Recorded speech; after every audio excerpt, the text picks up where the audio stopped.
Yeah, you already know. Why? Ayy, cool and collect, nigga, they like who is he? Ayy, put on for my people, just like Huey P. Ayy, round with this bag, just like Uber Eats. Ayy, help me understand what you can do for me. Oh, right. I'm in the way. Let me get this picture. I remember there was a time where cartoons permeated the ozone of my castle, filling the empty pits of my stomach with laughter so that I would forget that I had not eaten in 3 days. I remember journeying past the threshold of my front door just to be confronted with the stench of a battlefield, a place where people became addicted to pain, so they constantly refilled their pipes of life with echoes of heartbreak and smoke. A place where people's soil forgot how to bloom success, so they constantly bought seeds of hope from the drug dealers on the block with dreams that their tears would water the seeds long enough for them to feel like a person again.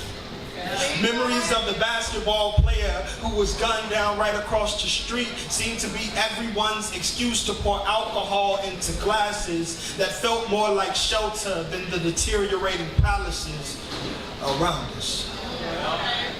Success was a story that had become foreign to everyone's soul. Failure played on repeat in the theaters of people's confidence, and it began to unconsciously depart its way from people's consciousness, only leaving behind just failure on people's conscience, and I cannot lie to you. Growing up in this deconstructed environment allowed fear to stand in place of my foundation, and I just needed someone to look me in my face and tell me that things were going to be okay. So the other day, I finally decided to talk to that little boy who got refuge in my chest, little Brad. I know life for you has been everything but kind, but I tell you, I see you. I was there when the people who loved you the most repossessed your innocence. They did not know that every time they took off your clothes to fix that void in their life, they were breaking your heart over and over again. I'm sorry.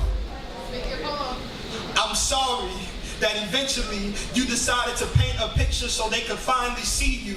You pulled out a razor blade and began to Picasso railroad tracks on your wrist. I almost lost you, and it broke me, Bradley. You broke me.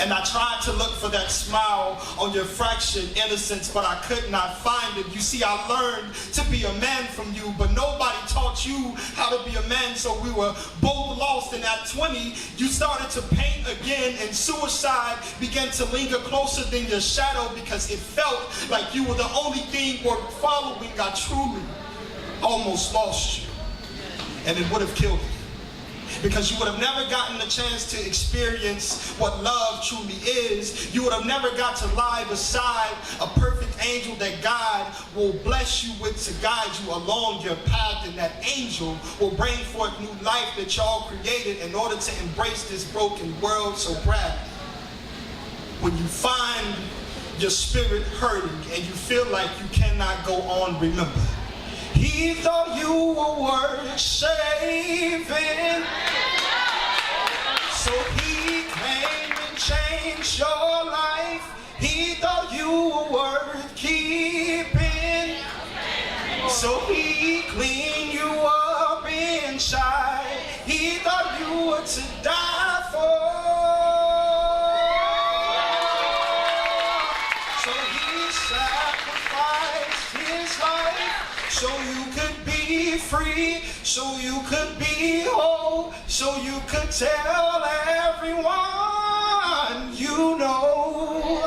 He thought you were worth saving.